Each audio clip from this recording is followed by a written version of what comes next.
Hey everybody, it's Dave here from Dragonhill Games, and in this video we're going to go over my top 15 investment picks from Commander Legends. Now, a few things I want you guys to keep in mind about this video. First of all, these are picks I'm looking at as long-term investments, so a minimum 2-year time frame, possibly more, on some of these cards. And the other thing is, I'm not going to be covering Jeweled Lotus in this video. And the reason for that is I really don't know what exactly is going to happen with Jeweled Lotus. So I'm not comfortable with giving advice one way or the other on what you should do with your Jeweled Lotus copies, if now is the right time to buy, if you should hold your copies, those type of things. I mean, right now at the filming of this video, and we're about a week after Commander Legends has been released officially in paper, the card's sitting around $70. Now, I don't know where the bottom is. I really do think that the bottom's probably around the $50 or $60 mark, but I can't say that for sure. The regular draft boosters of Commander Legends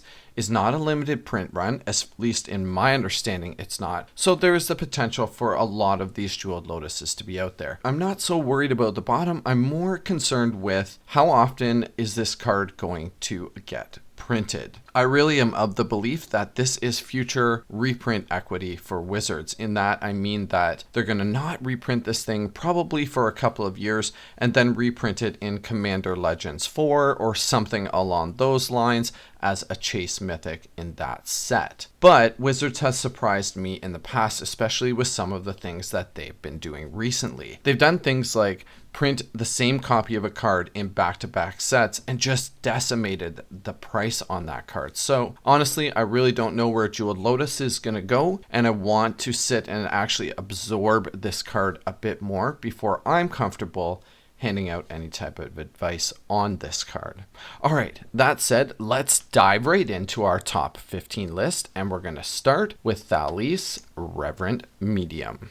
Coming in at number 15, Thalis is one of only a couple uncommons on our list today, and I'm happy to pick her up anywhere between 25 and 50 cents, so basically about where she is sitting right now. Thalis has a lot going for her. First of all, she has a unique ability in that at the beginning of each end step, we're going to create X11 white spirit creature tokens with flying, where X is the number of tokens you've created this turn. And second, she has relevant creature types. She's both a human and a cleric, and both of those are types of creatures that see a lot of play in Commander. Finally, Orzhov tokens is a huge archetype, and there's no reason why every Orzhov token deck wouldn't want to include a copy of Thalis.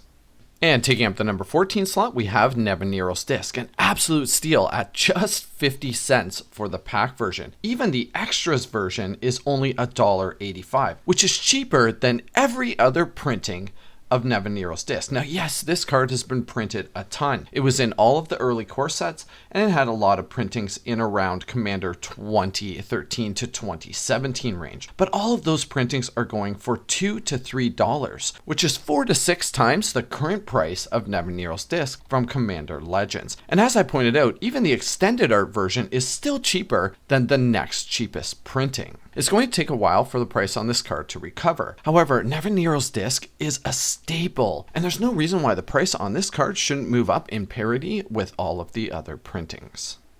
Coming in at number 13, we have the only common on our list, and that would be Fyndhorn Elves. At 43 cents, this is a great pickup, and I would pay particular interest to the foil price on this card. It's never really been available as a foil except from the Vault 20 printing, and as you can see, that's valued around $17. The only true printing of this card was in Ice Age, and that's still $2.50 for that particular printing. It had a supplementary printing in Deckmaster's Garfield vs. Finkel as well. There's no reason why the price on this card shouldn't recover to around the $2 to $3 mark, given some time to get all of these into the market. And of course, this is a huge card in a Pauper and an auto include in every elf type of deck for Commander.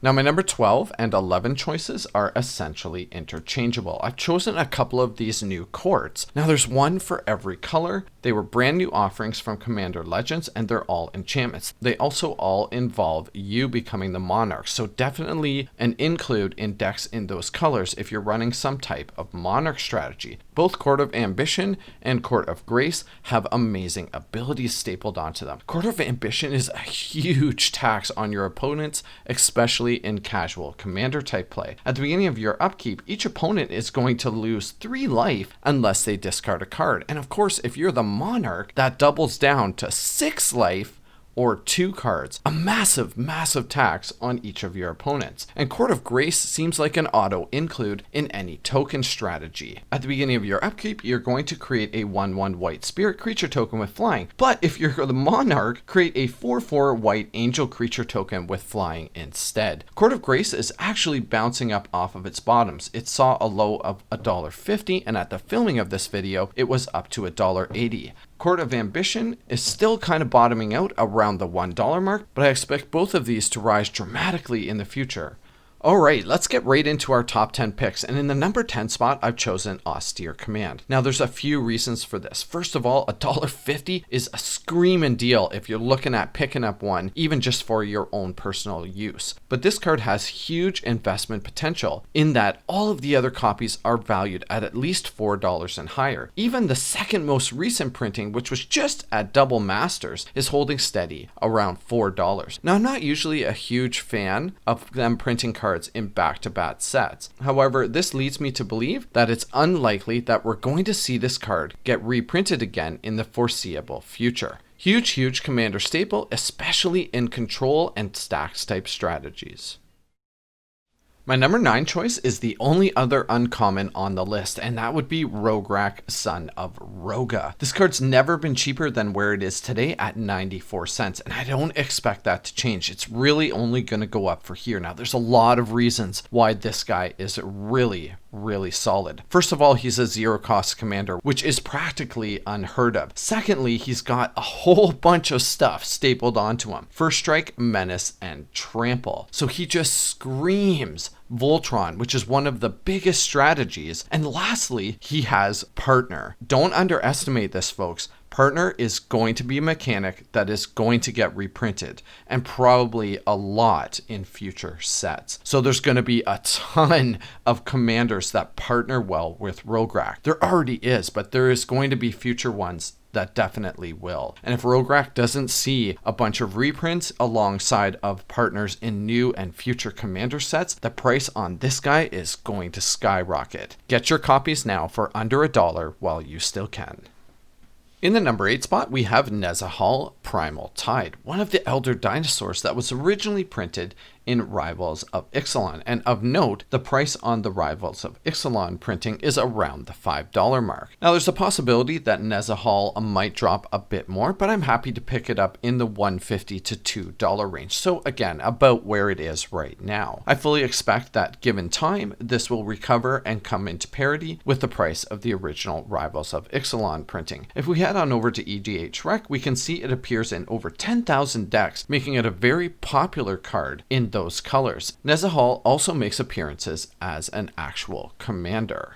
Great time to be picking this one up in the $1.50 to $2 range.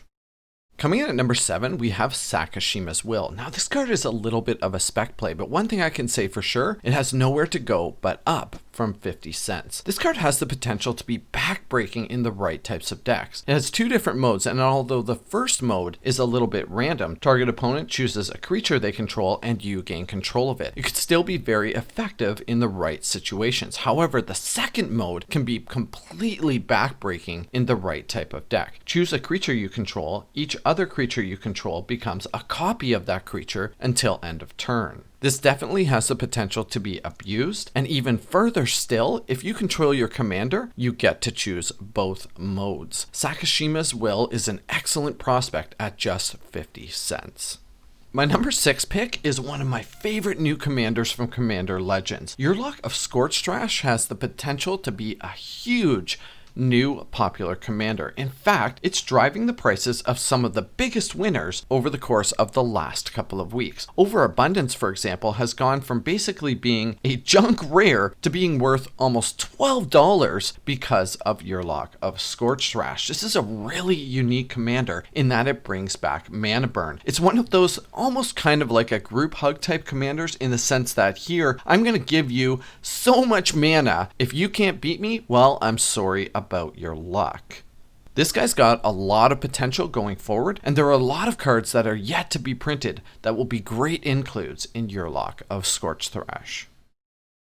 Obecca Bruconologist is another new commander that is responsible for a lot of moves in the market lately. Something like Final Fortune has over quadrupled in price because of Obecca. Here's another commander with a unique ability that can just end the turn. So all of these awesome spells like take an extra turn but you lose the game at the end of that turn, or return target creature from your graveyard, sacrifice that creature at end of turn, all of these spells that have massive abilities but huge downsides essentially get negated with Obecca. I did some top 10 videos for some of these new commanders, and Obecca is far and away the most popular of all those videos. In fact, I'll put it up there in the top right corner if that's something you're interested in checking out. At $1 or less, this is a great time to be picking up Obecca Bruconologist. In the number 4 spot, we have a card that has always been in high demand and had a relatively low printing up to this point. It was really only printed in Commander 2015 and then another minor printing in the list, and both of those copies are worth north of $20. To pick up a command beacon for under $3.50 is an absolute bargain at this point. There's a ton of people that want these for their decks that were not willing to pay a price higher than $20. So the supply on this is going to get soaked up really quickly, and there is a huge potential here for this to really go up in price. At just $9.62, now is the time to be picking up Commander's Plate, folks. This is a unique new offering from Commander Legends. For just 1 mana, we're getting an equipment that gives a creature +3/+3 and protection from each color that is not in your commander's color identity. An auto include in any colorless commander decks, and a likely include in each mono and probably dual colored decks where commander damage matters. Being in the Mythic slot means that the supplies on this are going to be relatively low. The card has completely flattened out around the $9.50 mark and has massive upside potential from here.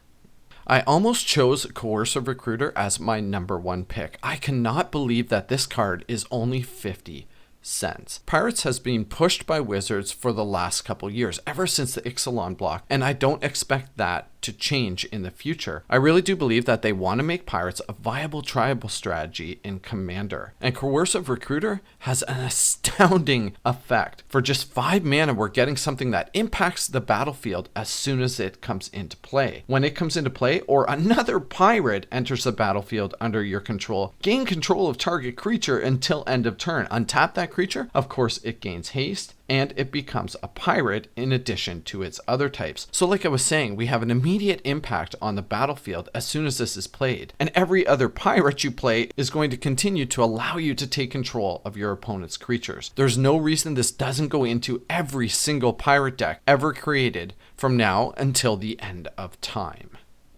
And our big winner in the number 1 spot is Staff of Domination. I cannot believe that this card is only $6. In fact, it's up 10% from when I mentioned it just a couple of days ago in my weekly finance videos. The original printing of this card is still holding at $45. You can also get the Commander Legends Extra, so the extended art version, for just $10. That's also a fantastic pickup. Do you know how many people have walked into my store, looked at a Staff of Domination, in my case, asked me how much the price is, and I say, oh, it's $50, $60, something along those lines, and they say things like, well, I really want that for my deck, but I think I'll hold off for now for that price. So there is a bunch of pent-up demand for this card. Supplies on it are going to dry up really quickly, and there's no reason why this shouldn't move into parity with the original 5th Dawn printing. Alright, I really hope you guys enjoyed my take of the top 15 investment picks from Commander Legends. If you did, go ahead and smash that like button. It really helps me out, and we'll see you again soon. Bye for now.